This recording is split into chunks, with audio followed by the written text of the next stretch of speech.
Hi everybody, it's Alan from Grace Memorial, and I am here to talk to you about our book reading that we've been doing. We are gathering together as a community during this season of Lent and reading through Rachel Held Evans' book, Inspired. And it's a story all about loving Scripture, all about someone who grew up enriched by the stories of our Scripture narrative of God saving us, of God coming into our world, of God entering this encounter between humanity and the divine, and the stories that have spun out of those communities that have experienced God. That's what Scripture is. And Rachel Held Evans, the author of this book, is somebody who grew up immersed in that world and in those stories. And as she came into adulthood and as she started investigating her faith seriously, she wondered if those stories were still relevant, if those stories were still evocative of the God who reaches down into our world and snatches our attention and draws us to God's self with love and care. And she discovered ultimately that yes, they are. Maybe not working in the same ways that she grew up understanding, but working in a very new way that actually is richer and stronger and more vibrant. Now, in this book that we are reading, we go through the different ways that those stories illuminate who God is and illuminate who we are as humans who are in that divine relationship with the holy God who created us, who made us, who sustains us, who continues to enter into our world.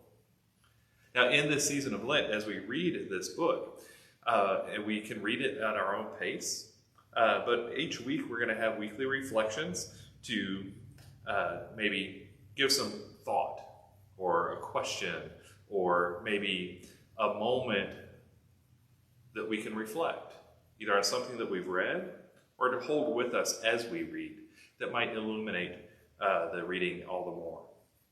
At the end of our reading in April, we're going to gather together and have a large discussion, and it's going to be fabulous. I can't wait to talk to you, to hear your thoughts about this book, and we can talk at any point in this time, but I really can't wait to hear how this book captures your imagination, draws you into those stories. Now, when I read books, I don't always read the introduction. That is just a confession that I will make right now. I don't always do it, but sometimes I do, and in this book, I recommend reading the introduction, the very beginning material. She tells a little bit about her story and her encounter with Scripture that I think is important for setting up the things that we're going to talk about. So this first week, I would encourage you to read the introduction and the first chapter. And then the next week, you can read another couple chapters, chapters 2 and 3.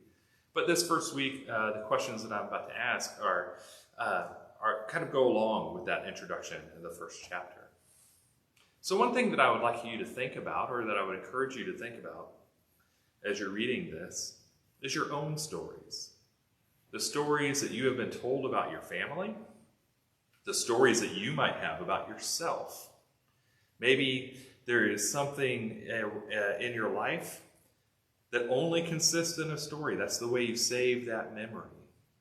Do you have a story that if somebody else were telling it, that you wouldn't believe it? Do you have a story that if you told it to somebody else, that they wouldn't believe that it was true? Something just a little bit bigger than life. Something a little bit larger than our imagination. Something that draws us into this bigger experience of the people involved in that story. Do you have a story like that? Do you know someone who does? Also, I would encourage you to think about the Bible stories that maybe you've encountered. Maybe you've grew up reading the Bible your whole life, or maybe hearing of these stories, or maybe there's one or two that you've heard in popular culture or in movies. Is there a story that you know or that you've heard of in the Bible that actually captures the essence of who you know God to be? For me, it is the parable of the lost sheep. The shepherd who leaves the 99 to go and search for the one. That is one that absolutely captures the God that I have encountered in my own life.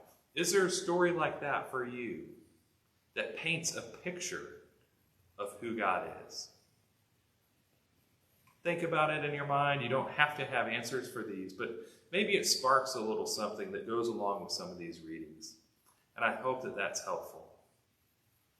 Again, read at your own pace.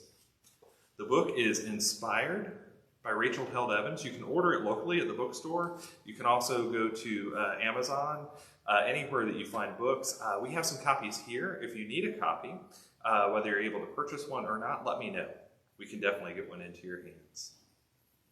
We'll see you again next week for another series of reflections. And as we go throughout Lent and into Easter, we'll have weekly reflections that you can watch. You can watch them at any time. So maybe as you catch up on your reading, you can go back and look at these questions. And then at the end, we'll gather together and talk about this book. I hope that you find it as rich as I do, as rewarding as I do, and maybe even as rewarding as we find the scriptures that illuminate the God who saves us.